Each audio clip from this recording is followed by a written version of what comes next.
Macron tient ses ordres de la Commission de Bruxelles. Pourquoi je dis cela? Parce que ce monsieur, Jean-Claude Juncker, a un comportement d'ivrogne. C'est pour ça que je voulais faire cette vidéo et je vais vous démontrer pourquoi le président de la République vous demande de matraquer les Français afin qu'ils puissent passer tout ce que la Commission européenne lui demande de faire. Ce dont je voulais parler, ça concerne le sommet de l'OTAN qui a eu lieu à Bruxelles le 11 juillet 2018. Et vous allez voir le comportement, et pour ceux qui sont pro-européens, regardez bien, le comportement inadmissible, je dis bien inadmissible, de cet individu au sommet. Et ça, si vous tapez Jean-Claude Juncker, ivre ou bourré sur les moteurs de recherche, et vous allez avoir une multitude de vidéos qui le fait voir dans un état mais digne d'un ivrogne, digne d'un clochard. Et vous allez voir, là, vous n'allez pas en croire vos yeux. C'est parti. Alors déjà, ça commence fort. Hein. Regardez bien son allure lorsqu'il arrive sur le podium, là. Il y a les mecs qui sont autour, ils se demandent s'il va tomber ou pas. Voilà. Attendez, monsieur Jean-Claude Juncker, je vous aide pour monter les 3 marches. Attends, mon petit bisou, je veux te faire un petit bisou. Allez, laisse-moi te faire un petit bisou. Encore un. Oh, que c'est tout. Voilà, regarde. Attention, là. Il est prêt à tomber, là. Là je ne sais pas à quel point. Il y a Macron qui va arriver, là, dans une seconde. Oh là, ça va? Ah, merci. Heureusement que tu m'as retenu, hein. Je ne sais pas où j'allais, là. Oh là là.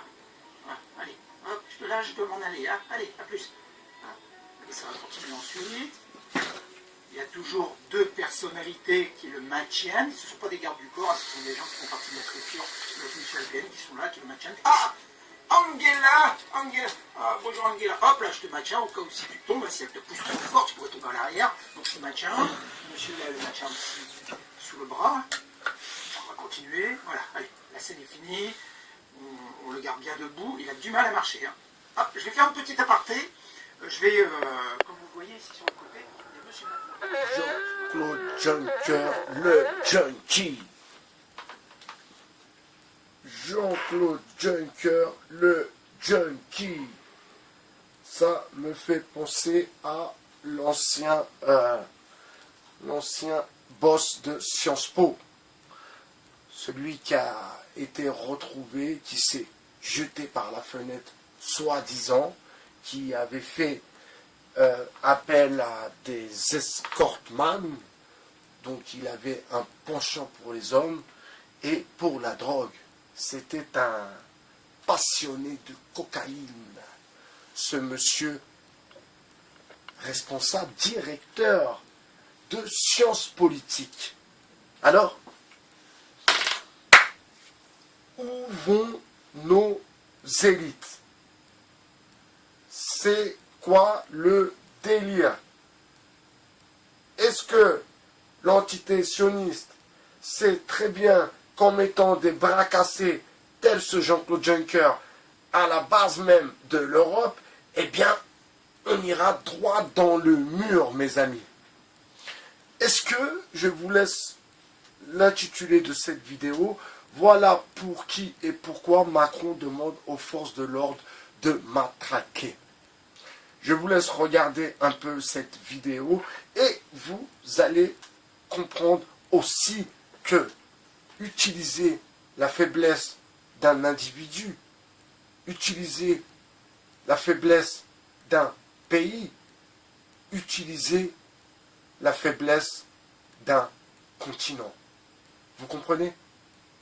Et là, pour le coup, excusez-moi, d'utiliser la faiblesse d'un homme qui, de surcroît, excusez-moi, travaille pour un continent, donc travaille pour Bruxelles. Jean-Claude Juncker, le junkie.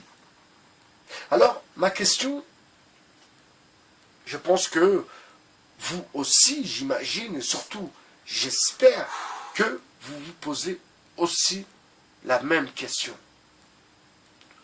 Comment cela se fait-il? Comment, à la tête, c'est pas de notre pays, mais c'est une ramification de celui-ci. comment un homme comme ce Jean-Claude Juncker, un mec complètement déboîté, peut présider Bruxelles. Comment? Il faut m'expliquer. Peut-être que je n'ai plus mes capacités, mais il faut m'expliquer comment cet individu contrôle Bruxelles. Quand même, c'est des questions sur lesquelles il faut s'arrêter. Et pour vous dire encore une fois la technique d'utiliser le maillon faible pour faire tomber son ennemi, eh bien, c'est aussi utiliser la faiblesse pour faire tomber son ennemi. Vous comprenez? Une personne qui boit, une personne qui fume, une personne qui se drogue, forcément, n'a pas toutes ses capacités. C'est quelque chose de, ma foi, quelque chose de normal. Quand tu prends de la drogue, tu fumes de la drogue, ou tu bois de l'alcool, ou bien je ne sais pas quoi, ben, forcément, tu n'as pas toutes tes capacités. Ça, c'est une certitude. Donc, comment ce Juncker n'a pas été depuis longtemps débarqué? Je sais pas moi, il faut m'expliquer, je comprends pas. Je comprends pas. Comme d'ailleurs, ce monsieur, comment il s'appelle au fait?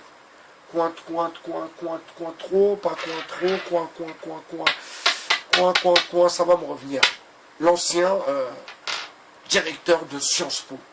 Donc, vous imaginez que cette personne qui était dans la recrue et dans, ma foi, la préparation de nos élites qui vont rentrer en politique, était lui-même un cocaïnomane notoire.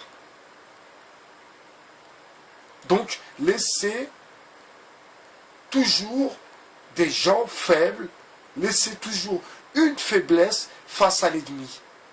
Et vous voyez, c'est en discutant avec vous aussi à chaque fois que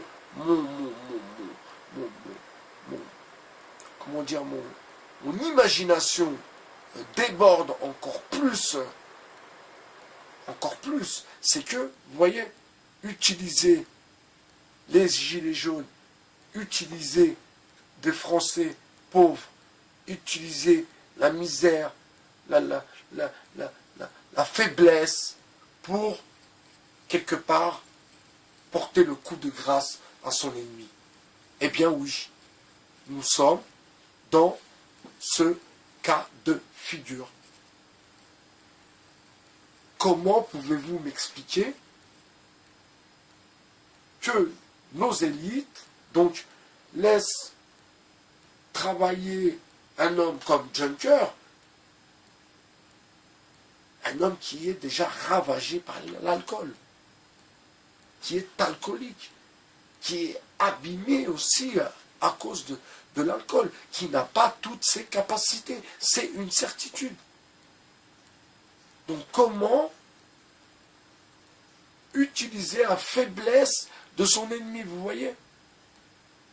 Alors il y a ceux qui utilisent, comme dans le karaté, ou c'est-à-dire on utilise la force de son ennemi pour le mettre à terre, vous voyez?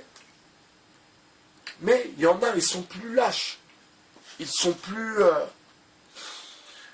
vicieux. Donc, ils utilisent la faiblesse. Et ça, vous savez, ça me rappelle totalement l'entité sioniste, ma foi. Vous comprenez? Vraiment, quand je réécoutais tout à l'heure Monsieur Habib Meyer, mais comment, si vous voulez, comment nos élites laissent ce personnage grassouillé eh bien, ouvrir sa bouche, parler de démocratie, parler de son État où il est bel et bien fier d'avoir infiltré le gouvernement, soyez-en sûrs. Donc, si vraiment nous sommes en train de mettre tout à plat, si ce que vous voulez nous faire comprendre, c'est que nous sommes en train de tout mettre à plat, eh bien, il faudra faire le ménage aussi. Vous comprenez? Et que les gens, comme Habib Meyer, ils doivent déraper. Ces gens-là roulent, ma foi, comme Emmanuel Valls. Ma foi, je pourrais aller loin comme ça, comme Gauss, comme beaucoup de ces élites roulent pour Israël. Emmanuel Valls, le premier, l'a dit, l'a reconnu. Il a dit, je suis lié éternellement à Israël. Vous comprenez? Donc, ce n'est pas le seul. Balkany, ce n'est pas le seul. Vous le savez.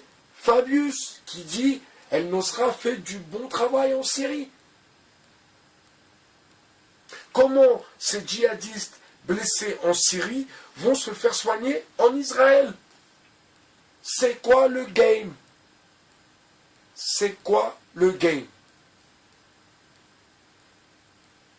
Alors, parce que je commence à réaliser que beaucoup, dans le fond, eh bien, ne connaissent pas réellement ce qui est en train de se passer, ce qui est en train de se tramer.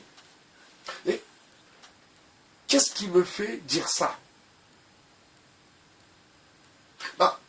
Quand je me souviens de cette Jeanne Prod qui a voulu venir polluer les réseaux en nous expliquant que Daesh égorgé et que Daesh était méchant et que Daesh, les méchants barbus et que Daesh patati patata, mais Daesh c'est une fabrication américaine mes amis. Donc comment cette fille-là a pu vous faire croire, nous faire croire, vouloir vous faire croire, excusez-moi, que, eh bien, Daesh était des filets barbus. Enfin, si vous faites le ménage, faites-le bien. Faites-le bien, et si on doit vous aider à faire le ménage, eh bien, on le fera. D'ailleurs, il faut bien vous mettre une chose dans la tête, c'est que mes vidéos, c'est pas pour discréditer le mouvement en lui-même, non, c'est la manière dont vous vous faites maltraiter. Parce que le fait de s'asseoir et de ne pas bouger, ça ne changera rien à l'histoire. Sauf que la police utilise leur gaz, utilise leurs trucs lacrymogènes, utilise leurs armes. Donc, ça fait vendre. Ils ont besoin d'acheter encore des trucs lacrymogènes. Ils ont encore besoin d'acheter des trucs pour les gomme-cognes. Ils ont besoin d'hommes. Ils ont besoin... Donc, nous sommes encore dans un rapport de vente du corps de la marchandise dédicace à Francis Cousin. Donc, vous voyez, dans le fond, ceux qui s'en sortiront mieux dans cette histoire sont ceux qui auront saisi cette période pour pouvoir se faire une vraie remise en question, se rendre compte que dans le fond, nous ne sommes pas les plus malheureux. Pour ceux qui ont la santé, j'ai la chance d'avoir la santé, j'ai la santé, j'ai des papiers, j'ai un toit sur la tête, je ne mange pas du caviar tous les jours, mais je ne crève pas la faim. Donc, vous voyez, j'espère que ce mouvement va vous faire comprendre que vous êtes des privilégiés. Je vous invite d'ailleurs à regarder les privilégiés, la première vidéo concernant vous, les privilégiés, qui pleurez d'avoir un loyer, qui pleurez d'avoir un travail, qui pleurez de payer des taxes, qui pleurez. Mais à quoi sert la démocratie? Pourquoi il y a des élections? Pourquoi un mandat dure 4 ans? Pourquoi? Tout simplement. Donc pourquoi vous voulez vous précipiter et aller plus vite que la musique? Je comprends pas. Eh ben voilà, les gendarmes ont été augmentés, ils ont vendu des trucs lacrymogènes. Macron, il a tenu son pari avec les vendeurs d'armes. Il a vendu des munitions. Il a vendu ses derniers flashballs. Je vous invite à voir la vidéo.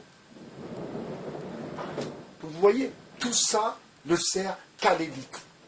Par contre, à nous, ça peut nous servir à nous regrouper et à savoir qui sont nos amis, entre guillemets, mais surtout qui sont nos ennemis. C'était Bye BHR sur le 2.0. Je vous souhaite une bonne journée. Ciao.